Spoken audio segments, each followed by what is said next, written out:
Welcome to bcgram.net, ang YouTube channel na nagbibigay kaalaman at latest na balita saan man sa mundo. Sa episode natin ngayon ay may kinalaman nga ito sa pag-cover ng ABS-CBN Kapamilya Network nitong nakaraang Typhoon Rolly. Balitang ibinibida at pinagmamalaki daw nila ang kanilang ginawang pag-cover sa nagdaang kalamidad.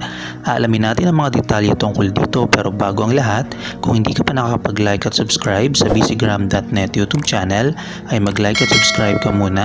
Pindutin ang like at subscribe button, pati na rin ang notification bell para ma-notify ka sa mga susunod nating mga videos. Kilala ang ABS-CBN sa mga dekalidad na programa at dekalidad na serbisyo publiko, lalo na noong mga panahong may ere pa ito at hawak ang kanilang prangkisa. Tuwing may emergency kagaya ng bagyo, lindol o anumang kalamidad, ay mabilis na nagko-cover ng latest na balita ang ABS-CBN News and Current Affairs section ng Kapamilya Network. Nitong nakaraang Typhoon Rolly nga ay tila wala daw pinagbago ang serbisyo publiko at paraan ng pagbabalita ng ABS-CBN kahit wala ni silang prangkisa. Bagamat at wala na silang prangkisa sa kasalukuyan, ay buong pwersa pa rin ng ABS-CBN sa pagbibigay ng agarang balita sa mga taga-subaybay ng mga Pilipino dito sa bansa pati na rin sa abroad. Pinatunayan ito ng ABS-CBN at binigay na halimbawa nga nila ang live reports ni George Carino mula sa Real Quezon, Rafael Bosano sa Baler Aurora, Dennis Datu sa Calapan Mindoro at Check Batallones sa Mabini Batangas sa TV Patrol Weekend. Patunay raw ito na kanilang tapat na serbisyo sa mga Pilipino. Naniniwala pa rin ang ABS-CBN management na kung muli silang nabigyan ng prangkisa, higit na marami ang live reports na naihatid nila noong kasagsagan ng pananalanta ng Super Typhoon Rolly sa Bicol at mga karatig na mga probinsya. Kasabay nga nito ay pinagmalaki din ng ABS-CBN na nagtrending sa social media nitong November 1 ang kanilang Kapamilya Network dahil napansin ng netizen sa social media na ginagampanan pa rin nila ang tungkulin ng mga mamamahayag na maghatid ng mga impormasyong mahalaga, lalo na sa panahon ng sakuna o bagyo, sa kabila ng kawalan ng prangkisa at limitadong resources sa hinga ng pagkawala nila sa ere. Ayon sa pahayag ng ABS-CBN management, and I quote, "Mas marami pa sigurong broadcast live reports ang nagawa kung hindi nakaasa ang mga reporter sa signal ng mga mobile data mula sa telco, at mas maraming lugar ang naabot na balita na kailangan, lalo na ng mga nasa liblib na lugar. Siguro mas maraming naabot na lugar at naipadala na ang news teams ang ABS-CBN kung may prangkisa sila para maipakita sa mga manonood ang sitwasyon sa mga apektadong lugar na importante para sa mga kamag-anak ng mga residente na malayo o naputol ang komunikasyon sa kanila. Magkakaiba kasi ang lakas at bilis ng signal ng mobile data sa iba't ibang bahagi ng bansa. Tiyak apektado ang signal lalo na kapag may bagyo, kaya mas marami sigurong naiulat at live broadcast reports kung may prangkisa at umere pa ang ABS-CBN sa Free TV." And I quote. Naibalita nga namin na isa si former Vice President Jejomar Binay sa nagsabing nanghihinayang siya sa pagkawala ng ABS-CBN at naglabas ng opinyon tungkol sa kahalagahan ng coverage ng ABS-CBN habang nananalasa sa Super Typhoon Rolly. Ayon sa kanyang pahayag, and I quote, "The network was able to serve residents in remote areas through timely updates and alerts from authorities. This early, there are anecdotal stories of residents who were caught off guard, unaware of the super typhoon's destructive nature, and orders from local authorities to evacuate." End of quote. Sa pahayag na ito ni former Vice President Jejomar Binay ay agad na pinuna ito ng batikang broadcaster na si Karen Davila at nagpost agad sa Twitter. Ayon sa kanyang post, and I quote, "And to think former VP Binay took a beating from ABS-CBN's investigative coverage, and yet he chose to see the bigger picture, the value of ABS-CBN in the democratic landscape." End of quote. Bukod pa nga dito ay naglabas ng opisyal na pahayag si Binay tungkol sa bagyong Rolly at tungkol sa pagkawala ng ABS-CBN sa panahon ng kalamidad.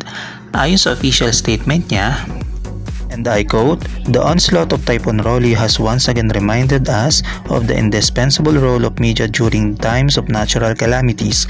For decades, media has been performing this role, often at great risk to the lives of its field reporters and crew, in order to provide our people with timely and relevant information.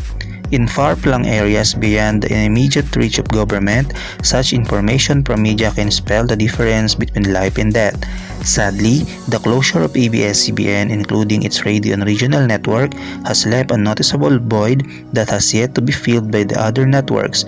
Before the House of Representatives voted not to renew its franchise, the network was able to serve residents in remote areas through timely updates and alerts from authorities.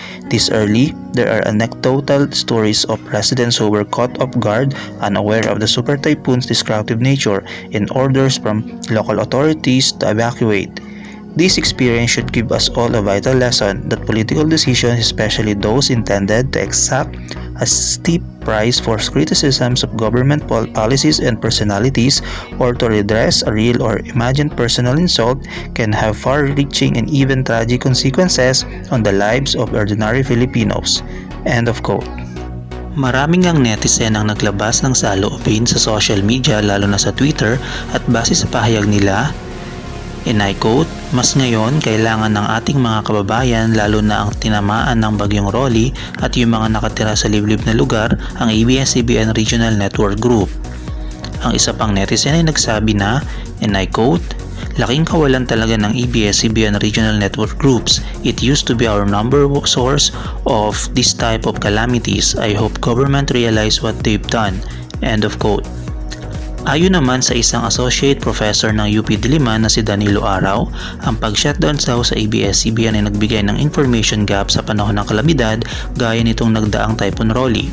Ayon sa kanyang pahayag, and I quote, "In selected areas in Quezon and in Catanduanes, I understand that there are certain areas there where only ABS-CBN can be received prior to the closure of the network. So what will happen to these areas there? While there are other media platforms that also had their own coverage of the typhoon, during disasters, there cannot be a case of too much coverage of unfolding disasters. So right now, if you would monitor the chatter on social media, particularly on Twitter, there is anecdotal evidence that there are really ordinary citizens who are very frustrated by what's happening because, on one hand, they are only able to get intermittent internet connection, and they are unable to really get the good TV reception from the other news media organizations." End of quote. At yan nga ang latest na balita tungkol sa ABS-CBN, na kung saan na ipinagmamalaki pa rin nila ang full coverage nila nitong nagdaang Super Typhoon Rolly. Ano ang masasabi mo tungkol dito? I-comment mo lang inyong opinion sa comment section, at huwag din kakalimutang mag-like at subscribe. Pindutin ang like at subscribe button, pati na rin ang notification bell para ma-notify ka sa mga susunod nating mga videos. Salamat!